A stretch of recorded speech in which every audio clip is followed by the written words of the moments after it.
আসসালামু আলাইকুম ওয়া রাহমাতুল্লাহি ওয়া বারাকাতুহু। মহানবী সাল্লাল্লাহু আলাইহি সাল্লাম বলেছেন, আয়াতুল মুনাফিকি সালাসাতুন। আর মুনাফিকের আলামত হচ্ছে তিনটি। ইজা হাদ্দাসা কাযবা, যখন সে কথা বলবে মিথ্যা বলবে। ওয়াইজা ওয়াদা আখলাফা, যখন সে প্রতিশ্রুতি দিবে তখন তা ভঙ্গ করবে। ওয়াইজা উতুমিনা খানা, যখন তার কাছে কোনো কিছু আমানত রাখা হবে তখন সে তা ভঙ্গ করবে। তাইলে এই তিনটি খাসালতের যে কোনো একটি যদি কারোর মধ্যে থাকে, ওই ব্যক্তিটা মুনাফিক। নাউজুবিল্লাহ মিন যালিক। তো আসুন আমরা এই দোষ থেকে বেঁচে থাকি, আমাদের এই চরিত্র আমরা পরিহার করি।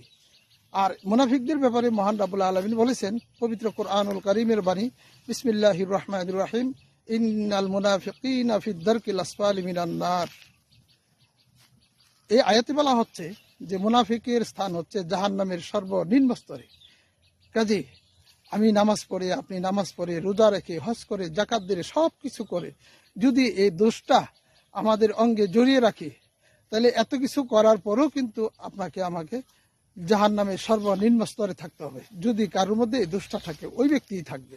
কাজে আসুন আমরা এই দোষ পরিহার করে চলি এবং সকলের ভালোবাসা অর্জন করি, মানুষকে ভালোবাসি, নিফাকির থেকে বেঁচে থাকি, মুনাফিক থেকে আল্লাহ পাক যেন আমাদের সকলকে হেফাজত করেন, এই আশাবাদ ব্যক্ত করে বিদায় নিচ্ছি।